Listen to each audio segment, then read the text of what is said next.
আর কোনো প্রকল্পই বন্ধ হবে না। এই মুহূর্তে পশ্চিমবঙ্গে যে নতুন মাননীয় মুখ্যমন্ত্রী শুভেন্দু অধিকারী বড় ঘোষণা করেছেন। হ্যাঁ, এবার ভোটে জিতে মুখ্যমন্ত্রী পদে প্রথম বৈঠকে বসেই কিন্তু তিনি পরিষ্কারভাবে জানিয়ে দিয়েছেন, পশ্চিমবঙ্গে যে সমস্ত জনকল্যাণমূলক বা সমাজ কল্যাণমূলক যে সমস্ত প্রকল্পগুলো রয়েছে তিনি কিন্তু একটাও বন্ধ করবেন না। তো বর্তমানে এই যে প্রকল্পগুলো চালু থাকা নিয়ে তিনি লাইভে কি জানিয়েছেন, কি আপডেট দিয়েছেন তিনি এক এক করে এই ভিডিওর মাধ্যমে আপনাদেরকে জানিয়ে দেব। তবে আপনাদেরকে জানিয়ে দিই, বন্ধ হবে না মানে এই নয় যে আপনারা প্রত্যেকেই কিন্তু এই প্রকল্পের টাকা পাবেন। অনেকে কিন্তু আপনারা এই সমস্ত প্রকল্পের টাকা আপনাদের ব্যাংক অ্যাকাউন্টে পাবেন না। তো আজকে লাইভে তিনি কি কি জানিয়েছেন চলুন আপনাদেরকে এক এক করে জানিয়ে দিই। আর আজকে যদি আপনি আমার চ্যানেল নতুন হয়ে থাকেন অবশ্যই চ্যানেলটাকে সাবস্ক্রাইব করে পাশে থাকবেন। তো চলুন ভিডিওটি শুরু করা যাক।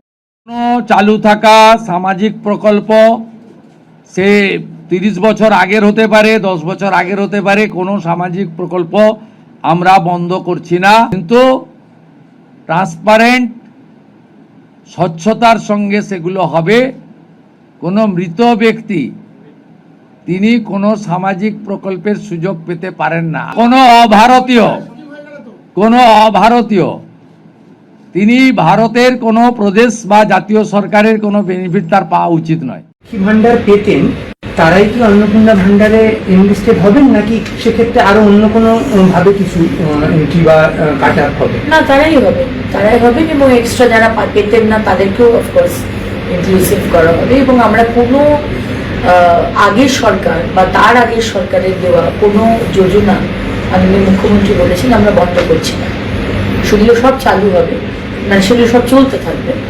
এবং একটি বিষয় মাননীয় মুখ্যমন্ত্রী বলেছেন যে যাদের নামগুলো কাটা গেছে, যারা আমাদের দেশের নাগরিক নয়, তারা তো সরকারি যোজনার সুবিধা পেতে পারে না। সুতরাং সেইগুলো আমরা দেখে নেব যে যারা যারা হয়তো নামটা কাটা গেছে কিন্তু সে পেয়ে যাচ্ছে, সে আগের লক্ষ্মীর ভান্ডার পেয়ে যাচ্ছে, সে আবাস পেয়েছে, তো সেটা মাননীয় মুখ্যমন্ত্রী বলে দিয়েছে সেই টাকা কিন্তু ফেরত দিতে হবে, ফেরত নিতে হবে। কিন্তু যারা যারা লেজিটিমেট, যারা যারা পেয়ে আসছে অবশ্যই তারাই পাবে, এবং যারা পেতেন না তাদেরটা আরো ইনক্লুড। তো শুনতেই পেলেন, মাননীয় মুখ্যমন্ত্রী শুভেন্দু অধিকারী কিন্তু পরিষ্কারভাবে জানিয়ে দিয়েছে যে যে সমস্ত পুরানো প্রকল্পগুলো রয়েছে সেই সমস্ত প্রকল্প কিন্তু বন্ধ হবে না। মানে যে সমস্ত সমাজ কল্যাণমূলক বা জনকল্যাণমূলক বলুন, এই সমস্ত প্রকল্প কিন্তু বন্ধ হবে না, প্রত্যেকটা প্রকল্পই চালু থাকবে। ফলে এখানে কিন্তু মহিলাদের জন্য একটা সুখবর থেকেই যায়। যেহেতু লক্ষ্মী ভান্ডার প্রকল্প বন্ধ হচ্ছে না, ফলে লক্ষ্মী ভান্ডার প্রকল্পের নাম পরিবর্তন করে সেখানে কিন্তু অন্নপূর্ণা যোজনার যে 3000 টাকা সেটা কিন্তু দেওয়া হতে পারে। এই নিয়ে একটা ছোট্ট আপডেট ছিল যেটা আগেও আপনাদেরকে দেখিয়েছি।